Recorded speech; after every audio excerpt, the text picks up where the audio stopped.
Bernard Jemilohun. That's an associate professor of law, all the way from Federal University or Yekiti. He's a preacher, but I will be standing by him to speak for 3 minutes. Praise the Lord.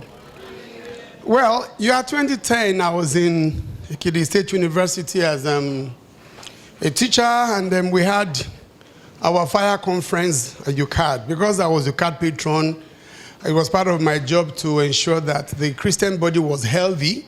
I sit in to hear who was preaching. If he's not healthy, I will tell the leaders, this is a risk.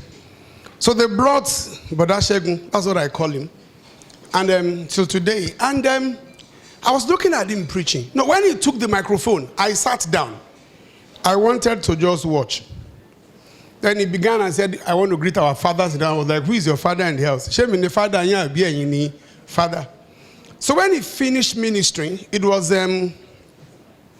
Oil of Joy, 2010, Unad. And then when he finished, I just felt, follow this man. The next day, he walked into my office, uninvited. I think the leaders told him that I was patron. I was like, what are you okay? And then when I followed him to his car, it resonated again. Follow this man. That was where the followership began. But you know, I love about 3 things in him. One, Brother Shegun does not get angry. Anything is, that's all right. That's all right, Bibawo. That's all right. Sometimes I expect him to react. No, he react. Then, you know, I love his style. He doesn't beg for money. For him, ministry is not money. I actually sat down to watch that. The first few times I began to walk with him, but no, never.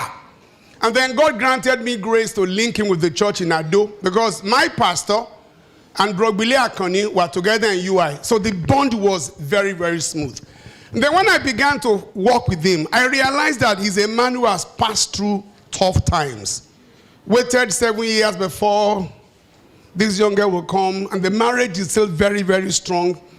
And I told myself, if I have to confirm any issue from 2 people, it is my pastor and this man. And whenever I have issues, you know, I will bend my knees and I will pray about it.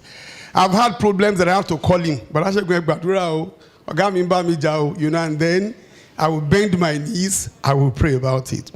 And over the years, I've watched his life, I've seen consistency, following the same pathway without wavering. And when he said it's a beautiful, beautiful grace God has granted. Don't short my time. Otherwise, I will short your time too. You know you are the one that told everybody I'm a professor of law, so please. So I realized that he's been very consistent, and I love his, Bro Pius, this your intermission is extending my time.